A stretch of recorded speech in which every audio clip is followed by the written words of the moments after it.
I'm really happy to be back in Boulder. I lived here 5 years. I used to take my kids to play on the big snail down in the mall there. And I moved from here in the early 80s, and I just ran into an old friend who I didn't recognize. If there are other old friends here who I don't recognize, come up and say hello afterward. I'd love to see you. I did have the depressing experience of going to see my old home, which is now for sale at a factor of 7 times what I got for it. And that was reduced. I should have stayed till about 2 years ago, but who knew? So I just received this. This is a CD series that goes with my book, Ecological Intelligence. And what I like about it is the cover art. You see this picture of a beautiful pastoral scene, the stream. I don't know if you can make it out. Actually, if you look close, it's made up of a composite of all of our junk, microwaves and TV sets and so on. And what I want to talk about is how we got into the mess where our junk is permeating everything that looks great. And I have a plan. I'm going to talk about how we got into this mess and how we can get out of it. So I'm going to give you some bad news, and then some worse news, and then some good news, and then some better news. So just bear with me, okay? So let me ask you a question. What do you do to help the planet? I mean, this is Boulder, so right? Everybody recycles? Everybody rides a bike? I thought it was a law you had to ride a bike in Boulder. Do you print on both sides? Anyone? Okay, what else? Let me hear some. Compost, great. Vegan diet. Say again? Vegan diet, yeah, that's good. Don't run my heater. You don't run your heater? No air conditioning. No air conditioning. Down to one car. Down to one car? Use the telephone directory for the toilet paper. Oh, wow, that's really, our hats go off to you, yeah. Yeah. Just wet the last piece and it works really well. So, okay, that's a complete new one on me, yeah? Uh-huh. Anyone, you had one? No? Yeah. PV solar. Say again? Photovoltaics. Photovoltaic, solar, wonderful. Air seal and insulating my home. Insulating your home and air seal. Telecommute. No dryer. No dryer, that's a big one, yeah.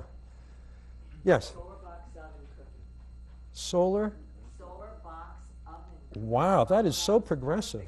Solar, yeah, Boulder is a natural for solar. Okay, so it could go on and on. But here's the thing.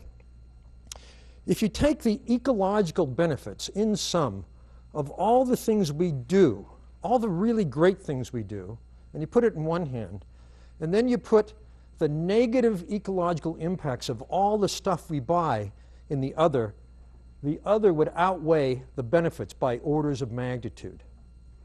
It turns out that we have been doing what we could, but we could do much more.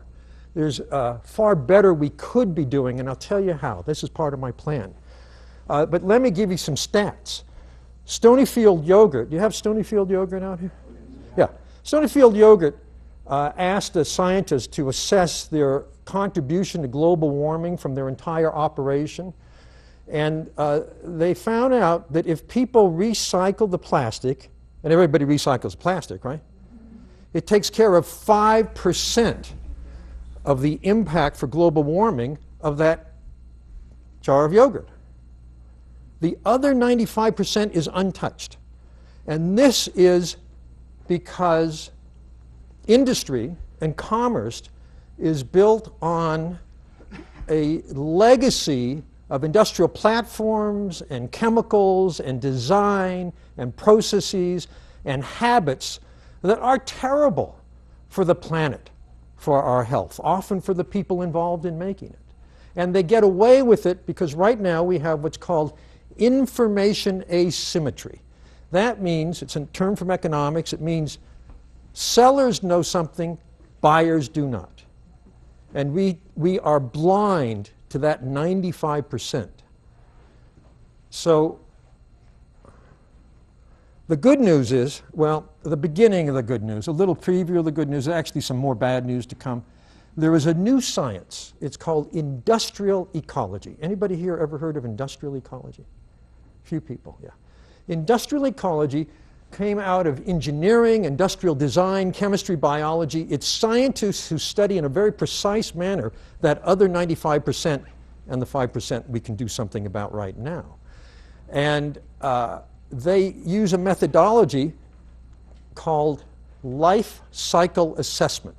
They look at a product from the moment you start to extract the ingredients from the earth or concoct them in a factory, manufacturing, transport, time in store. It turns out for some products, time in store contributes as much to global warming as the entire manufacturing process.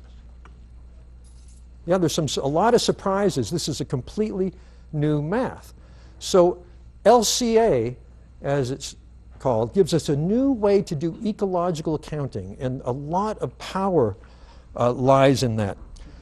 This CD series, which is some in-depth conversations with some of my heroes in this area, including my guide to life cycle, to industrial ecology, Gregory Norris, comes with this tongue-in-cheek insert. It says a life cycle of this CD set. So it starts with trees and water and aluminum mines and polycarbonate plastic and lacquer and dyes, and goes to a paper mill and a CD manufacturer and a printer and a replicator and so on, and then to you. And it says the rest of this CD's set's life is up to you. After listening to ecological awareness for 100 years, the estimated viability of the CDs themselves, you can either throw it away or recycle it. In a landfill, the packaging will biodegrade in a few months, aluminum may take 200 years, and the plastic perhaps 450 years. While it decomposes, the plastic will leach BPA, an essential ingredient of polycarbonate and a known endocrine disruptor, I'd add carcinogen. Yet happily, the paper is 100% recyclable, and the CDs are too. Now, the direction we want to go is where this entire thing would be industrial nutrients. Do you know that phrase, industrial nutrients? That means that instead of the current state of recycling, where your plastics get downcycled, when they're reprocessed, they're not as high quality, so they have to be used for something like speed bumps or piers.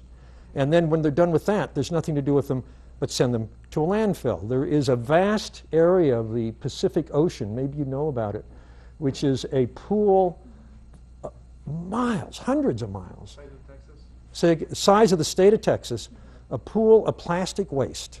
Plastic bags, the plastic breaks down. There is more plastic in a unit of water there than algae. It's killing the fish.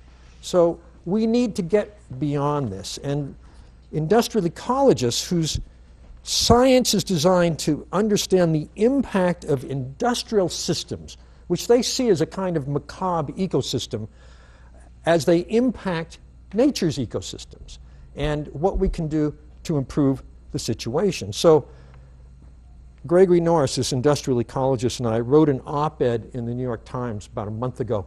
It was on the question of which is better, a stainless steel water bottle or getting plastic bottles that you throw away, right? So this new math answers the question, but let me ask you what you think. Just standing alone, which is more virtuous ecologically, the stainless steel or the plastic? How many say the stainless? And how many say the plastic? Stainless has it. No, plastic has it. Sorry, I made a mistake. The problem with stainless steel, consider this. In order to make the alloy for this, you have to mine nickel and chromium. Raw chrome ore is mined in places like Kazakhstan, India, South Africa, where miners are not necessarily well protected from the fact it's a carcinogen. You have to add that fact, how the people who made this are impacted, into the ecological impacts. Also, in order to make steel, you have to heat pig iron, chrome, and chromium and nickel for 48 hours at very high temperatures. Well, that has a huge carbon footprint and so on. So plastic, which is made from oil, petroleum, is better as you start. But I am now up to 28 uses of this. My wife gave it to me a couple of weeks ago. And if you offer me a plastic bottle I decline, I can mark up another one to 29, but so far I'm at 28.